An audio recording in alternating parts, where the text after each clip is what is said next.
In New York City today, they are still trying to figure out who wanted Joe Colombo dead. Carmine Galante was rubbed out today as he sat in a Brooklyn three luncheonette. other men in trench coats and fedora hats surrounded the car and in close range pumped at least 6 bullets each. You compared killing someone to swatting a fly. Simple. Because if I didn't, I couldn't kill him. For 3 months, I traveled across America to try to understand what life is like in the Mafia. The men I met were major figures, some of whom have never spoken before. Are you saying there were times when your son came with you? He was there on an occasion or two, yeah. I left him in the car. I went out and I shot a guy and I walked back in the car. He heard the gunshots. And I used to joke with him. You went on your first hit at 7 years old. Do they come after you? No. Nobody has. Maybe after they hear this, they might. It's a life they may leave, but can never entirely escape. Nor can their families avoid the consequences. The first rule of the Mafia is loyalty. Break it, and you pay the price. Nothing could justify killing somebody in that way as your brother was killed. Trevor, this is the life. This is the life we chose. This is the life he chose, the path. Your life is not your own. You're property of this entity, this Cosa Nostra, that goes back hundreds of years.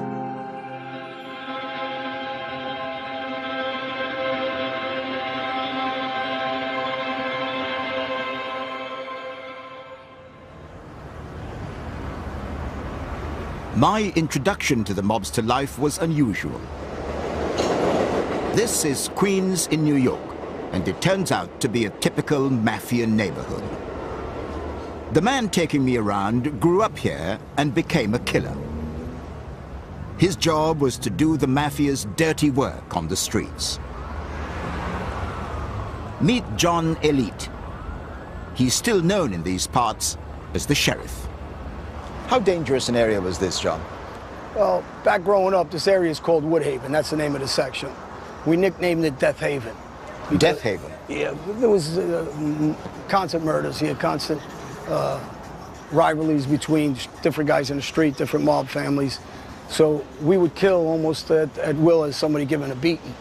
My friend Angela was shot here 3 or 4 times on the corner, shot in the head, back several times. The bar owners on this corner, there was a double homicide there. Those are just a couple. I mean, there's probably a dozen bodies just on this 2 blocks here. How many of these incidents were you involved in, John? Directly, quite a few. Indirectly, always. But somehow I'm tied into everything that goes on around here. This was my neighborhood. I kind of enforced it. I happened to grow up here, and as I aged, I took over this area. Hey! What's up, man? How you doing? What's it? What's up? How are you?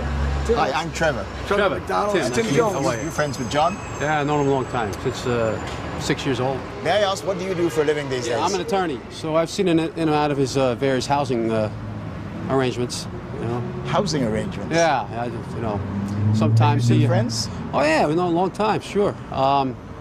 He was sometimes locked up 23 hours a day, and his parents would call me up. As his attorney, I could get him out. And So you tried to help John by getting him out of prison? I did. I don't think it worked, but... Looking at this area today, it's still difficult to believe all these things that went on. This neighborhood was chock full of trouble. It was tough to stay out of trouble here. He looked for it. He looked for it. We went the other way, you know. He went one way, looking for trouble. Oh, you went the other way, getting out of it. Yeah, I didn't have the head for that. He was just different. He was, like I said, fearless. But it's good to talk to you anyway. Yeah, pleasure, Trevor. Nice to Thank meet you. Nice to meet you. Nice to see you again, man. Good seeing you. I'm going to get a haircut. Yeah, I'm going to get a haircut, yeah. All right, good luck to you. John, what do you think it was that made Tim go one way in life and your life took a turn the other way? Well, I think it was a combination of things. His dad was an attorney, successful. He went to church, he went to private school. The exposure he had to the street was limited. Mine was, every angle of my life was around street guys and mob life. I was exposed to fast money, and anybody around my life was in that business, and I took to it. And I didn't have a problem with getting hurt and being aggressive. I was used to it as a kid.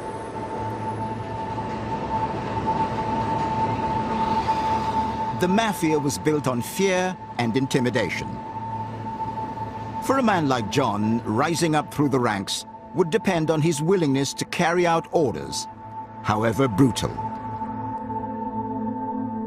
Elite worked for John Gotti in the 1980s and 1990s. Gotti was the godfather of the Gambino crime family, the most powerful and feared mobsters in America. When the order was given to kill local criminal Giorgi Grosso, John was given the job. It would be his first hit. Giorgi Grosso was a drug dealer, and he was shooting his mouth off, and he was marked to be hit. So he had to go once that order was down.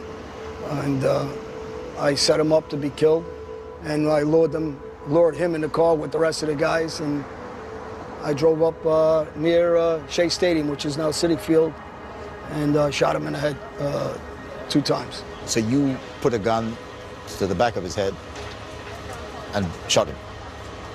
Yeah, it was my hit, and I was going to do the work. I don't like to use the word pride, but at the time, that's what I was thinking. I'm going to take pride in what I do, and I'm going to do it good. What happened to the body? What did you do with the body?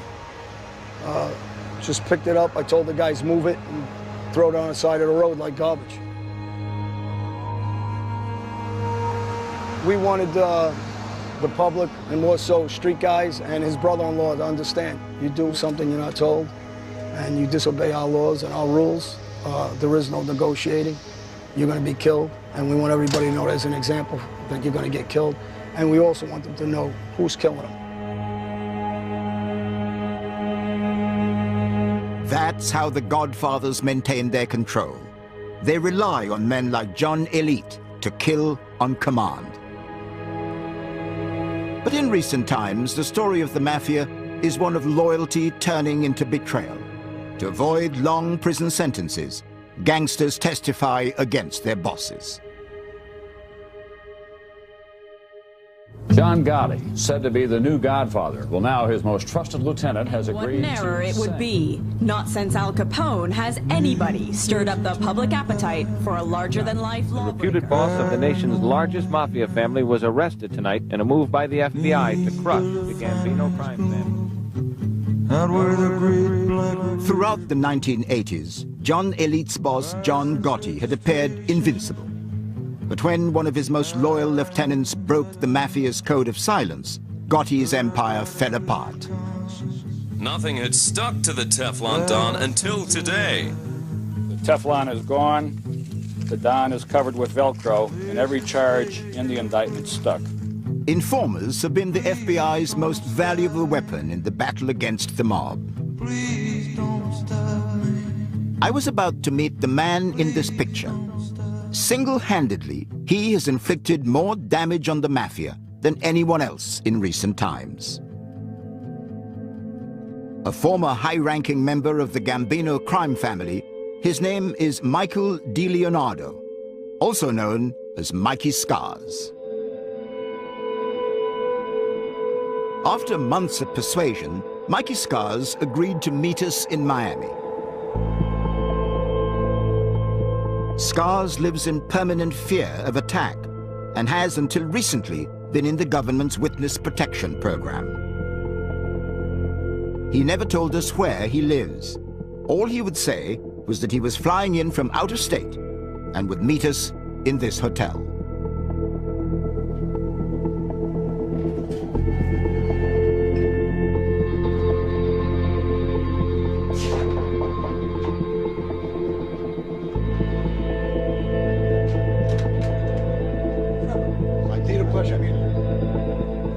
This is the first time he's spoken in public.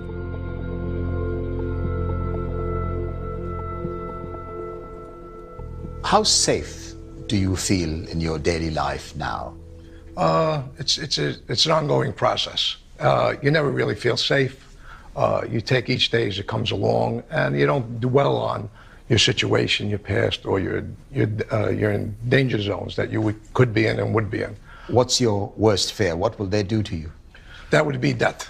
Death for myself, but my family paramount. Of course, I have a child and a wife here now. And some of these people, they may not take into consideration who's sitting in the car with me or walking in the street with me or in my house if they kick my door in and kill everybody in the house. That's my biggest fear and biggest concern and what keeps me up at night.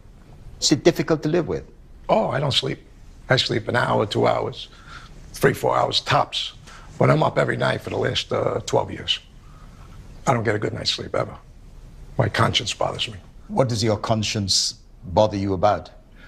The damage that I've done to some people that I loved in the street, friends that I like very much, and just my legacy, what I was born into and raised into, and every fiber of my body that I gave up. You were a captain in the Gambino family, one of the biggest criminal organizations in the country, and you decided to testify against people you work with, people you knew. People I loved. People you loved. Right. After certain things, I was arrested on June 20th of 2002, and I was held without bail. I had many things going on in the street. I was in charge of the construction for the family. I had the stock business. We were making a lot of money for the family and myself. And when I didn't receive bail, all my money stopped. Every penny that I was earning in the street, whether it be family related, Gambino family related, or my own personal money that I was earning. And I would send messages back and forth, say what the hell's going on here? Where's the money? I got families I got to support out here. I got to pay for lawyers. Where are we going here? And it became, tell his wife go on welfare. My wife go on welfare. These guys kidding me? I sent a message back out. He says, listen, I don't remember dying and I don't remember getting life. I may come home one day. I seal a death sentence for myself. I threatened them. So I knew what I was doing. I did not care at that point. I'm facing life in jail for a murder that I was arrested for, that I did for the family. I didn't do it for me. Do you think you are lucky to still be alive? Oh, absolutely. It's not if, it's when. I know that's tongue-in-cheek. A lot of people say those things, not if, when, but that's the truth. I told my wife, Madeline, I said, Madeline, if I get killed, don't get mad at anybody. What are you talking about? Don't talk like that. No, I accept this is my life. She says, you're out of it. No, I'm never out of it. I'm still part of that life. It's their job to find me and kill me. Don't get mad. Move on. And you tell my son that when he's able to know it. Don't get mad at anybody. I chose this. I know the consequences. And that's it.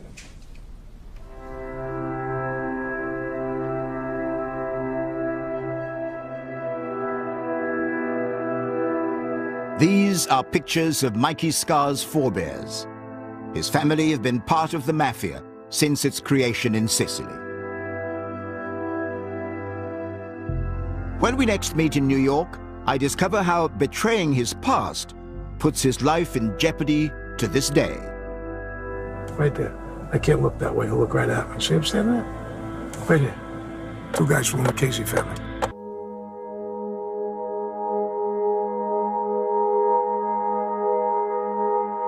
How many deaths, murders, do you suppose you are directly responsible for, up to now? I respectfully decline to answer on the grounds that my answer may tend to incriminate me. How long have you been in the United States? I decline to answer. Where did you go to school? I respectfully decline to answer because I honestly believe if I answer might tend to incriminate me. From its inception, the Mafia had to be a secret organization. It survived and thrived by its code of silence. That was key to protecting its structure and its members from the law. All that changed one day in 1963, when a mobster, determined to save his own skin, gave the whole game away. Who was the boss of the family that you belong to in Cosa Nostra? Vito Genovese. Vito Genovese was the boss. Right. He picks your finger. Who? The Godfather. He picks your finger. He picks your finger. Joe Valachi described the Mafia's induction ceremony revealed that there were 5 ruling families in New York and that the organization was known to its members as Cosa Nostra.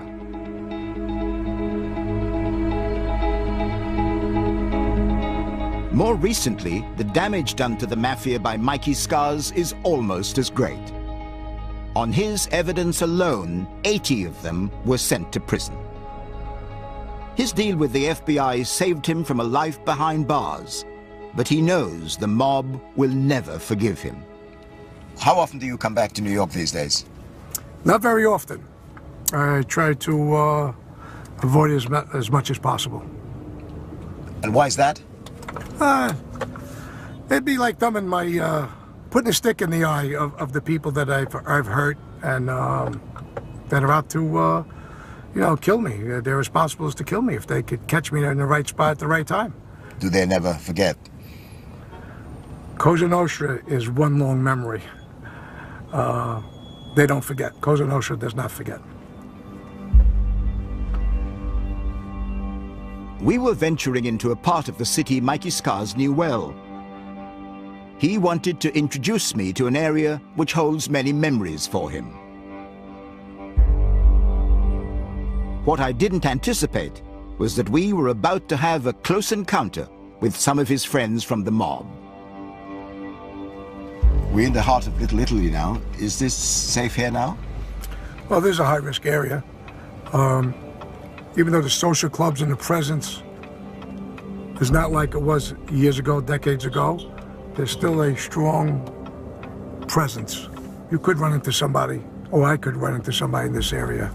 If I was silly enough to walk down these blocks, I probably would have a problem. And we're going along a block that I was inducted December 24th, 1988. In this building right here. Oh yes, this one right here. Mulberry Street. It was a very proud day in my life. I achieved the goal that I wanted to achieve, was being an inducted member of Cosa Nostra in the Gambino family. It seems amazing to think that even after all this time... The kid over there with the blue shirt kissing the girls over there, right there. I can't look that way, I'll look right at him. See him standing there? Suddenly, out in the open, among the tourists, Scars recognizes 2 Mafia members sitting at the table. Yeah, that's 2 guys from the Casey family. You recognize them? Sure. You recognize them after all this time? Oh yeah, I know that kid since he was a baby. His father was murdered by the Gambino family. He was with John Gotti on a murder that went wrong. And later on, this fellow's father was murdered for screwing up on a hit. He's a nice kid. I like him. Nice kid. Nice man. He did a big bid in jail. And as you see, he's back to daily business. That's what we do. Well, what precisely would be his reaction if he were to see you driving around now? Well, he's with another member of organized crime. They would react. They would react in a way, an aggressive manner. If he was alone, maybe a little different he would act. Maybe he may make believe he didn't even see me. You know, but since he's with another member, they put each other on the spot.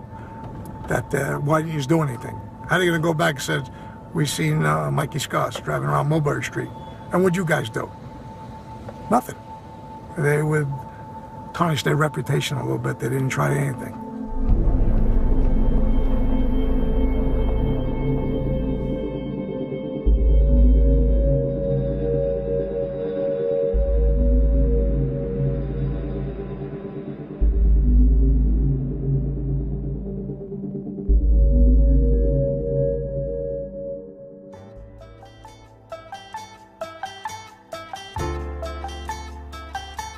The mob goes where the money is, and New York offers the chance to make more money than anywhere else in America.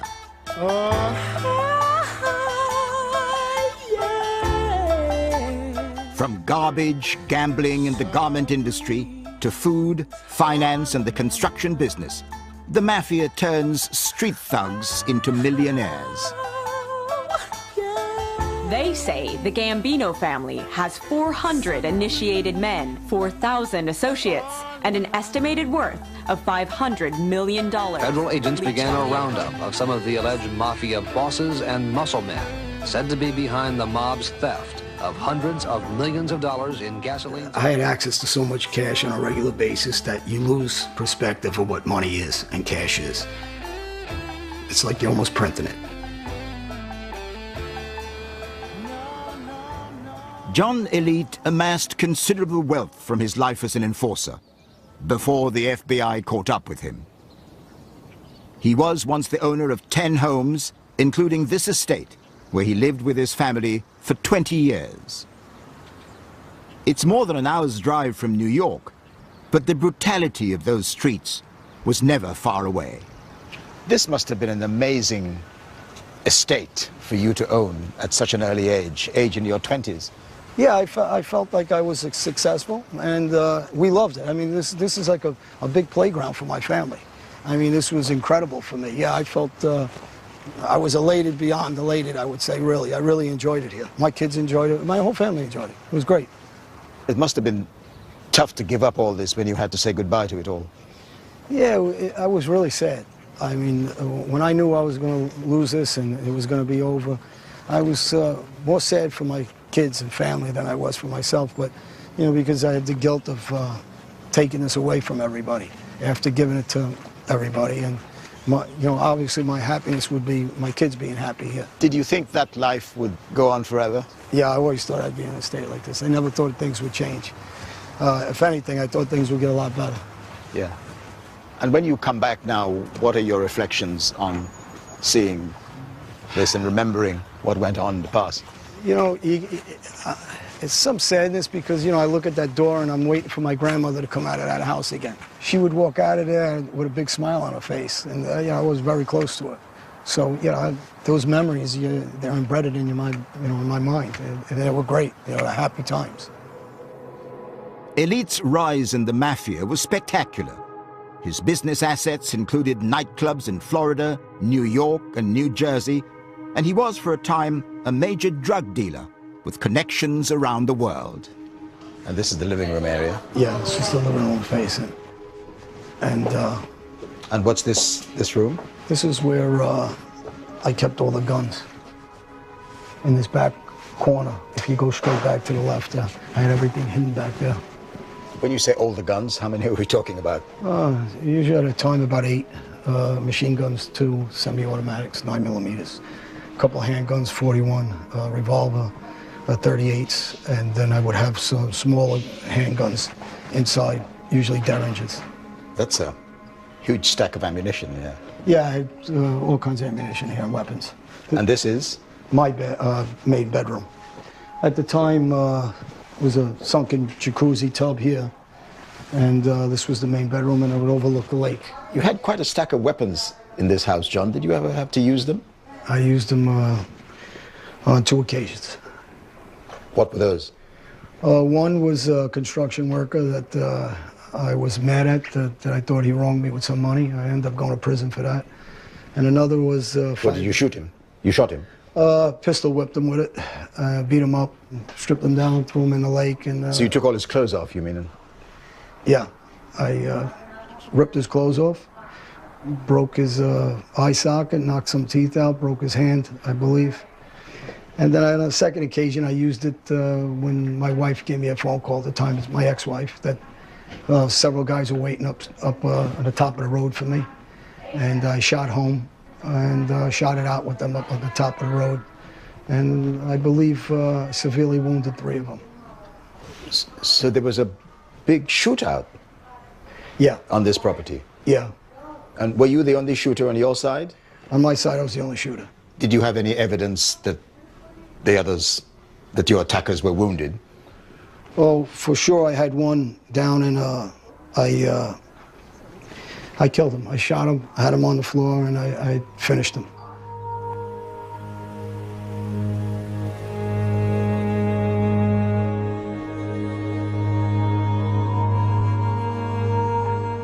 That life of guns and shootouts ended when John agreed to testify against other senior Mafia figures. he was given a reduced sentence of 10 years and was let out in 2012.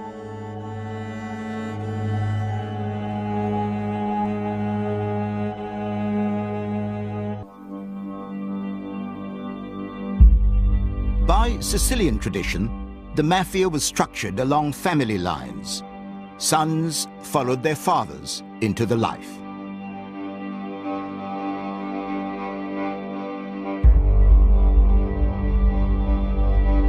Michael Franzese was at the top of it all. Passing himself off as a movie producer was really a tough, violent mafia boss, implicated in mafia murders going back to the 1970s.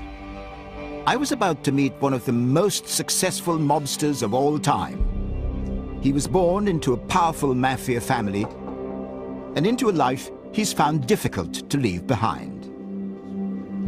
35, take 2!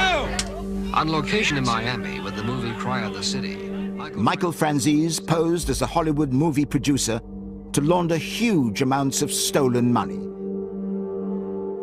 His brilliance at inventing sophisticated scams made the Mafia more than $1 billion. Franzese conned everyone, it seemed, apart from the FBI. Franzese became celebrities in Miami. A Miami bishop gave them a special blessing from the Vatican. And to the astonishment of federal agents, the mayor of Miami Beach gave Franzese the keys to the city.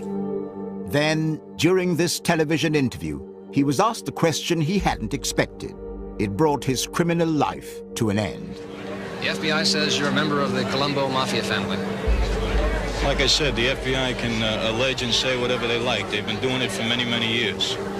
But what could I say? That's the FBI. That's law enforcement. Franzese was indicted on 65 counts of tax evasion, racketeering, and grand theft. But he did a deal and served only 7 years in prison. Trevor. Michael. How are you? Thank you very much for allowing us in. Thank you. Thank you. Come on in. Today, Michael Franzese lives with his family in California. He has denounced the Mafia, although his father remains an important figure in the Colombo crime family in New York.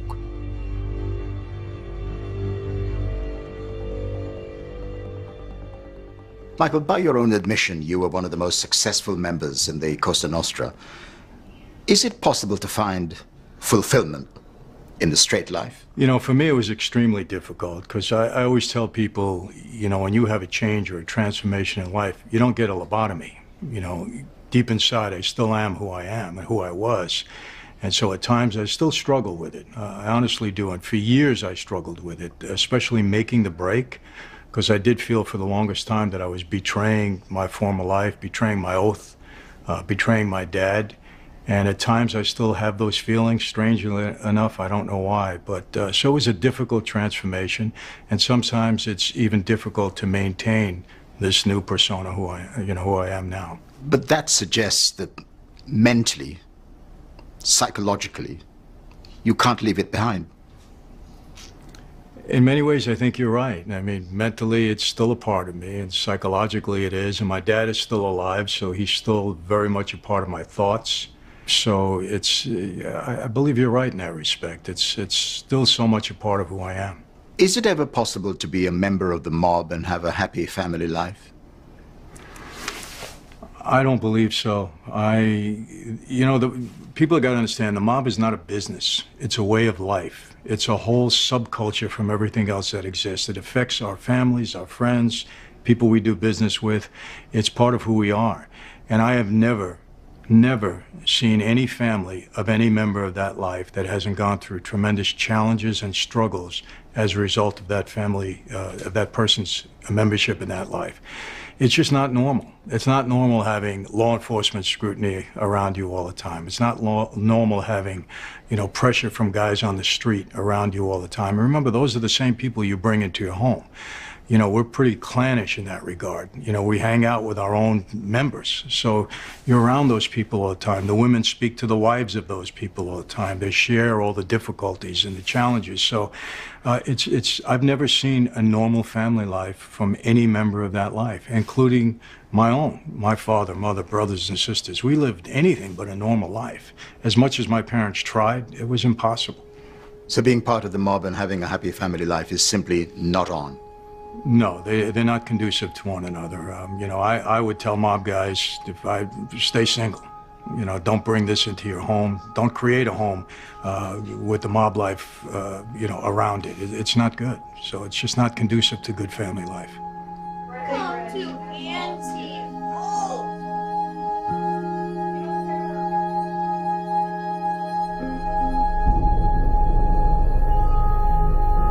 Authorities say the power behind Franzese in the movie business is Michael Franzese's father, John Sonny Franzese, one of the top mafia bosses in the country, who was released from prison just last month and met at the prison gate by his son Michael. The elder Franzese and his mob associates were the men behind the distribution of a number of sex and violence films, including Deep Throat and Texas Chainsaw Massacre. Michael's father, John Sonny Franzese, has achieved something of a cult status in the history of the mob.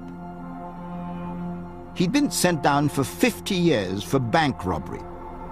4 years ago, at the age of 93, he was convicted again, this time for racketeering after extorting money from a pizza restaurant and from a chain of strip clubs.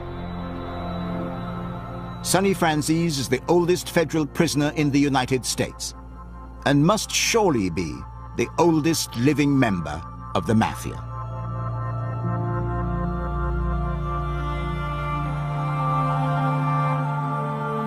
When Cammy met his son Michael on the set of one of his movies, she had no idea about the kind of family she was marrying into. When you first dated Michael, could you describe the moment when you really discovered what his life was all about? Wow. When I really discovered what his life really was all about, we weren't dating anymore. We were actually married. So, you know, it was a few years later. And I think I got a little, I mean, I knew there was something more to him because of all the attention he got. And when we went to restaurants, they would just take us right in and give us the best table and the best champagne. So, I mean, you know, he told me he was a businessman and he was a film producer, and, you know, I just assumed that he was just very well liked and very popular. But just, I think it started with his father, when his father was ready to come home. And I was in New York, and I did read a few articles about, you know, Sonny Franzese, the mob boss, and his son, Michael Franzese. So it started to, but you know, what the mob was and what the mafia meant, or whatever word that they used for it at the time, didn't really mean a lot to me. You know, it really didn't. Like today, you know, if my daughters heard that, well, yeah, it would mean everything to them. But for me, I didn't really quite know what that meant, and I didn't really ask. I guess I just didn't want to know. Do you still worry about him today, given his former life and the risk that poses to his life today? Do you ever worry that he might be killed? There was a time when I worried about Michael's own father, you know, when he said, I'm going back to visit my dad in New York. And I was probably more concerned then than I ever was. Because, worried about his father, why? I didn't trust Sonny. I felt like Sonny's first allegiance was to that family. To the mob? To the mob. Even at the expense of the life of his son? Yes, and I believed that, and I was fearful of it. And Mike said, you're crazy, my father would never do that. And I said, well, why wouldn't he? Are there still aspects of Michael's past that cast a shadow on your present life? I lived with this man 29 years. I sleep next to him. I see him wrestling in his sleep, you know, and I know he says, you know, I still have remorse and I still feel pain about some of the things that I've done in my life. And I guess when I'm asleep and I'm having these fits and these, because sometimes I'll just be like, what was going on last night? And he says, well, I guess that's when it comes out, you know, when he's sleeping, when he's just not sleeping peacefully. He's dealing with all his demons from the past. What one hears a lot about the glamorous side of the life of people who are working with the mob or in the mob. You're presenting the other side, another side of stark reality, which you saw. It's ugly. There's a lot of ugliness in it, and people are like, oh, the mob, it's so glamorous. And I'm like, you know, someone needs to really tell how glamorous this life is, because it's not. It's really not.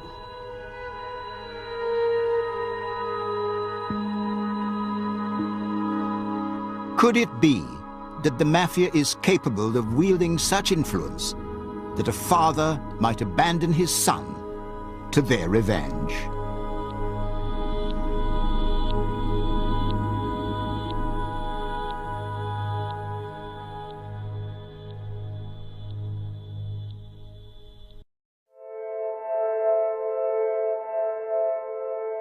We don't acknowledge any governments. There's this ideology that what we do is right.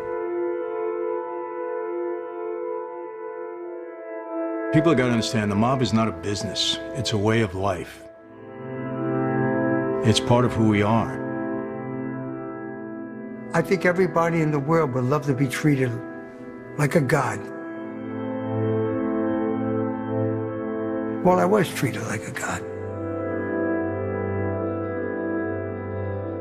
The people I met were once true believers in a criminal religion. Today, they're outcasts, cut off from the life they were once prepared to die for. I'm back in Miami, this time to meet someone who is still in the life. It's a chance to find out how the Mafia survives and operates today. The man I'm about to talk to is a low-level street enforcer. He's been in and out of prison all his life, most recently on charges of racketeering. We weren't allowed to say where we met him, and we weren't allowed to show his face. Thank you very much for giving us so much of your time, and thank you for allowing us to come here. I wonder whether I could begin by asking you this. Which crime family are you associated with? The McDonald crime family. That's one of the 5 big families in New York. Yes, it is. I'm told that you are an enforcer. An enforcer is somebody that goes enforce the rules. Let's say you owe me money, make sure that you paid it that first time I come nicely, second time not so nicely. Would you ever go as far as threatening to kill somebody? You don't threaten to kill nobody. I mean, if they're going to do it, it's just done. How much of that is still happening here? Not much. Today, it's a different world. Somebody gets in trouble, nobody wants to do time no more. You know, it's the first one who cooperates with the agents gets the best deal. It's a different world. There's no loyalty, no honor no more. But the difficulty today is that you... The difficulty is that you play in hand-to-hand combat with the FBI agents today. You know, today the laws are so enforced. It's just hard to do with the technology the FBI has today, and they're going to get you. Is the Mafia still good at recruiting people? Yeah. Today it's like years ago it was, you know, you had to kill somebody and you had to you know, be capable to kill. It was like, you know, becoming a Green Beret. But today it's more like if you're a good earner, you know. Can you trust anyone? Who can you trust? You could trust the dead man. It's the only person you could trust. That's my motto. I don't trust nobody, except my mother. You can't even trust the boss no more because they turn around and rat on you. On my first case, there was a guy who ratted. It was a made guy, a captain, and he didn't get indicted because he proffered, and he was the big shot, and he... You know, you can't trust nobody no more. But enforcing still goes on? Of course. And you would say the Mafia is still alive and well in this part of the country? There'll always be a Mafia. Just like there'll always be the Catholic Church or the Jewish religion, there'll always be the Mafia.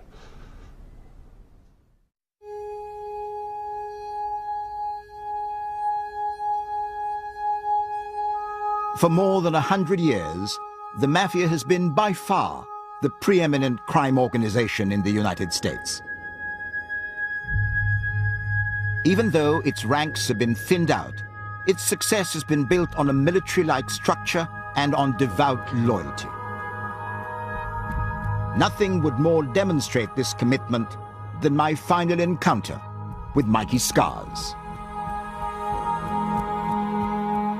I'd arranged to meet him at a cemetery where his elder brother Robert is buried. He worked for the Mafia, and the Mafia killed him. Right over here, Giuliano. Trevor, let me introduce to my brother Robin and his beloved wife, Joanne. How often do you get here, Mike? I probably was here only 3 times in this 14 years. 12 years, excuse me, 12 years. Were you very close as brothers? Oh, yeah, very close. We were different, you know, but I was more conservative. He was a more liberal guy, easygoing. But a good man, good parent, good father. He died, ironically, 33 years today. To this day? To this day, July 16th, 1981. What was your first reaction on hearing the news of your brother's death? Devastation. You know, your mind runs 100 miles away. Should I go load up and start killing the people I think killed them? You know, my mother, his wife, his kids, I had to deal with all of that. There's so many emotions going around, and you're trying to act like a man. You're trying to be strong here. You're trying to process this and get the right answer. But what's the right answer? You just lost your brother. Everything goes out the window. But it comes back to the people that came and really not only schooled me, put me in my place and threatened me that this is the life. And you try to gather your emotions. That's unnatural because you want to grieve. You want to get even. I'm a criminal. I'm a gangster in the street. I want to kill my brother. And here I am that I have to listen to older men who've experienced the same thing. You need to be part of Cosa Nostra in this life and accept it or die for it. And I could have went and killed people that I thought were involved in this at that time. I might have killed some of the wrong people. But I would be dead. And what would that have accomplished? Nothing could justify killing somebody in that way as your brother was killed. Trevor, this is the life. This is the life we chose. This is the life he chose, the path. And this is part of the end result. When you do something wrong in that life, or alleged to do something wrong in that life, your life is not your own. You're property of somebody. You're property of this entity, this Cosa Nostra that goes back hundreds of years. You're property of theirs. And when you get involved there, you know what could happen. He killed people. He was involved in murders. And ultimately, he paid the price that he doled out to others. Despite the way you rationalize this, how is it possible to remain part of the life when they're capable, or when it's capable, of doing such horrific things to you and those closest to you? Well, that's the part about living the life with every fiber of your body and believing in that life and that ideology. We're brothers. This is the whole thing. We kiss each other on the lips. We kiss each other on both cheeks. We give each other hugs. We baptize each other's kids. And the next day they're shooting you in the back of the head. As crazy as it seems, I love the life, along with a lot of other people that accepted those rules and lost loved ones. It's a hard thing to come to terms with. A person like yourself is to say, how does this guy lose his brother and say, it's okay? It's not okay. It's not okay. It's just that it's their life. It's the life you lead. This is the life you choose. And he made a mistake, and he paid the ultimate price. Thank you for allowing us to make this visit with you. Oh. Well, you know what? He deserves some kind of audience. He was a nondescript fella who just was a working guy trying to support his family. They got involved in a life that we all knew, and he paid the price of making the wrong decision. It's a heavy price to pay. Yeah, for his whole family. Nobody was the same after that.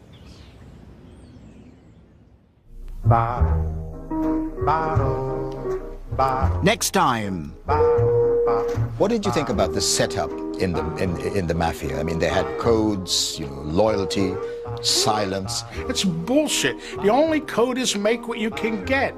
Take what you can get. Who cares about that shit? From a man who didn't believe in it to a man who embodied everything it stands for. I meet the former godfather of the Philadelphia Mob. You kill your friend? Yes. Because he wanted to kill me. John Elite, the sheriff, introduces me to his family. Did I admire him growing up and see what he did and watch those movies and you say, wow, like I would love to do that? Yeah. And I discover how Michael Franzese became perhaps the richest gangster since Al Capone. You made staggering amounts of money. At one point in time, I was pulling in close to $10 million a week. $10 million a week. It was fun at the time, I gotta admit that.